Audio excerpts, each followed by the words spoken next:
Let's first discuss about why I decided to use this software to show how to create a web scale infrastructure. Why Docker? The first question should even be why Linux containers? Linux containers are providing a very low compute and storage overhead compared to virtual machines. Docker has really simplified the way anyone can leverage Linux containers, but also provides useful features like the Docker files, the Docker Hub, and the layered file system.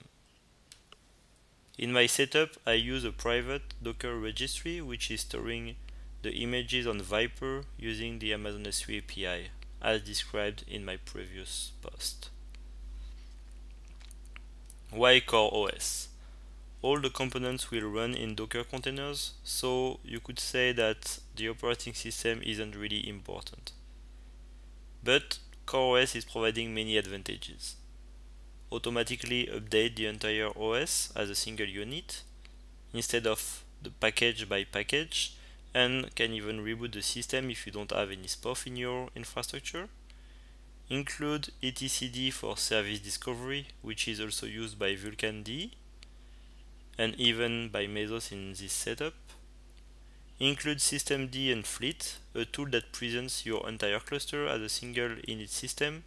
I don't use Fleet in this setup, but I use it for other purposes like starting an Elasticsearch cluster in few seconds. Why vulkan-d? I see many tutorials about how to deploy containers or virtual machines, but I'm always surprised to see that they rarely cover the load balancing part of the infrastructure. In my opinion, load balancing is a key component of a web scale infrastructure. Why applying automation everywhere if then your application cannot be reached by your users? vulkan-d is a reverse proxy for HTTP API management and microservices. And vulkan-d is watching etcd to automatically detect new rules it needs to implement, so you don't need to reload any service. Simply add the right keys in etcd and your service application becomes available from the outside world.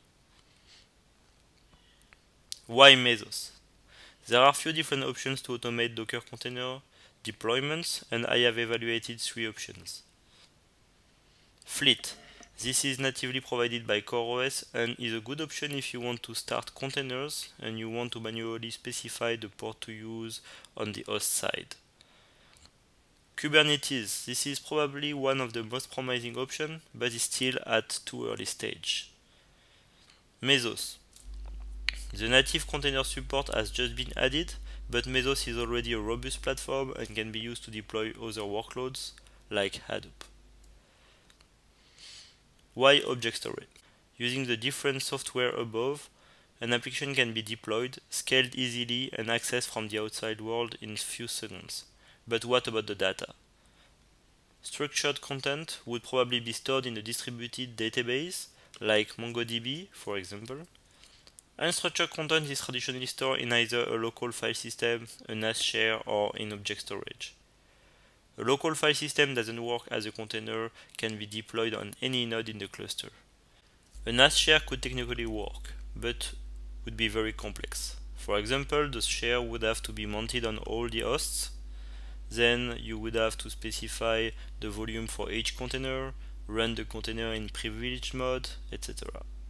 If the NAS share isn't available when the container is launched, then the application inside the container will have to manage the issue as well.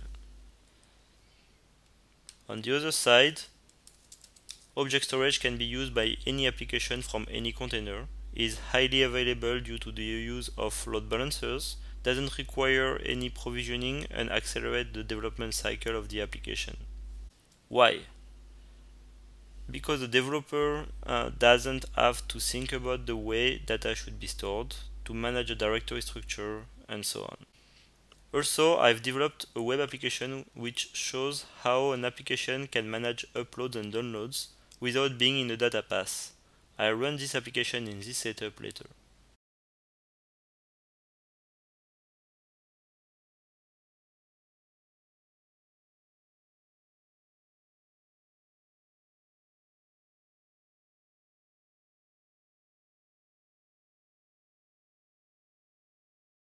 On the first CoreOS node, we can see different containers, the vulkan-d proxy and keep alive as well to keep the public IP over the cluster. We see a Mesos container, but if we run an etcd-ctl get/mesos/master, we see that the master is running on the second CoreOS node. On this node, we see two Mesos containers because we have one for Marathon. And on the third node, we see only one Mesos container, which is a slave, and we see also keep alive to make sure that we can fail over to this node, the public IP, if we lose the first CoreOS node.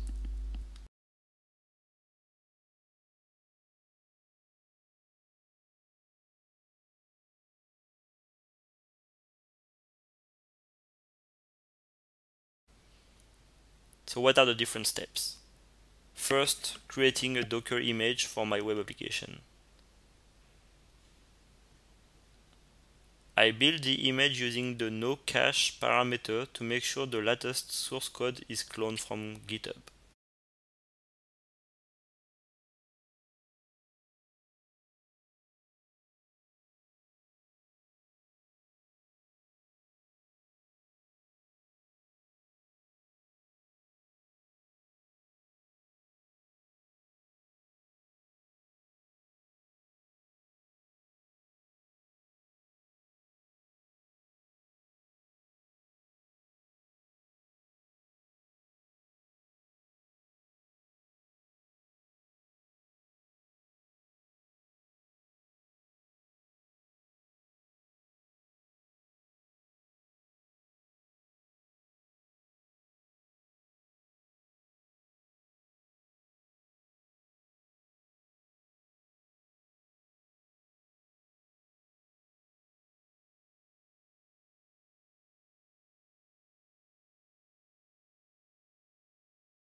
Finally, I push the image to the Docker registry.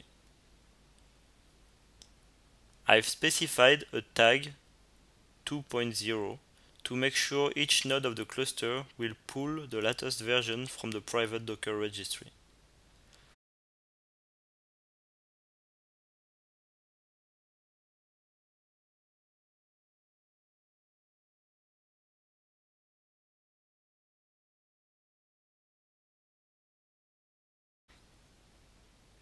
Deploying the Mesos app. Let's now start a Mesos app using this Docker image. We execute a post request on the Marathon host. We specify the command to run when the container is deployed.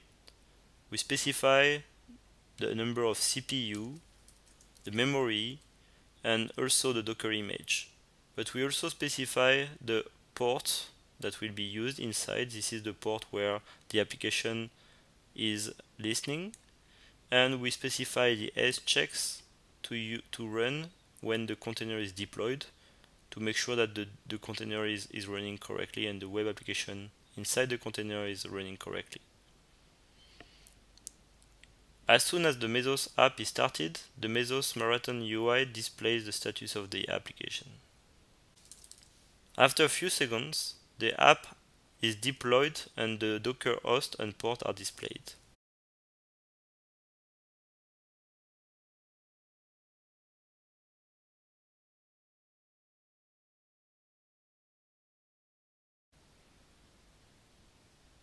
The name of the container where the application is running is displayed on the top left corner. The Amazon S3 endpoint used to upload and download pictures is displayed on the bottom left corner and shows that Viper is used to store the data. We can now upload a picture.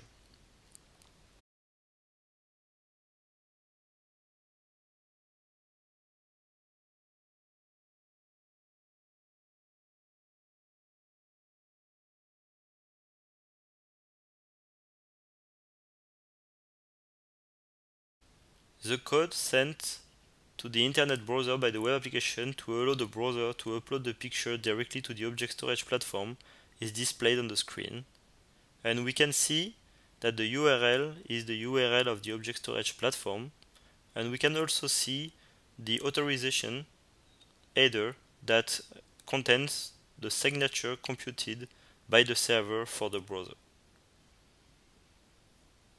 The fact that the picture is uploaded directly to the object storage platform means that the web application is not in the data path. This allows the application to scale without deploying hundreds of instances. This web application can also be used to display all the pictures stored in the corresponding Amazon S3 bucket. The URL displayed below each picture shows that the picture is downloaded directly from the object storage platform, which again means that the web application is not in the data path. This is another reason why object storage is the de facto standard for web scale applications. Updating the vulkand proxy. Let's now see how we can access this web application from the outside world. I've developed a small tool in Golang which is using both the Marathon API and the etcd API to determine what Mesos applications are running without a corresponding vulkand rule in etcd and to create the missing rules, determine what vulkand rules exist in etcd for Mesos applications which aren't running anymore to delete them. I now run this tool to create the vulkand rule in etcd for the instance I've just deployed. The web application can now be accessed from the outside world.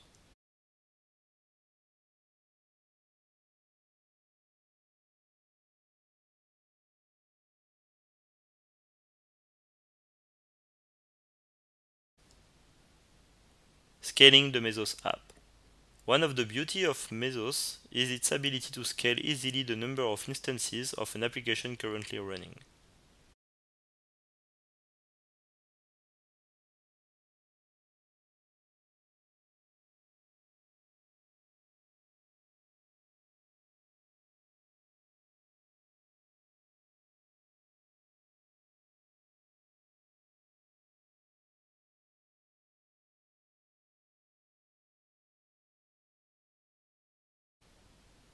After a few seconds, 20 instances are running.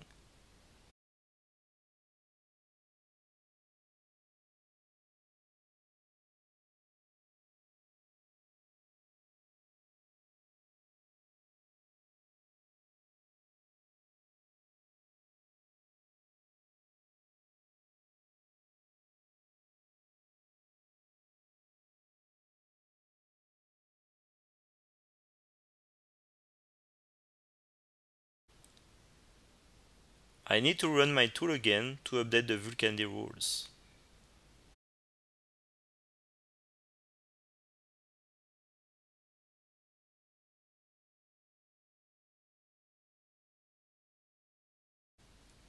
Now, if I refresh my web browser, I can see that the container name displayed on the top left is changing based on the instance serving the application. Using the Marathon UI or the API, it's also possible to scale down the number of instances and to run the tool again to update the vulkand rules.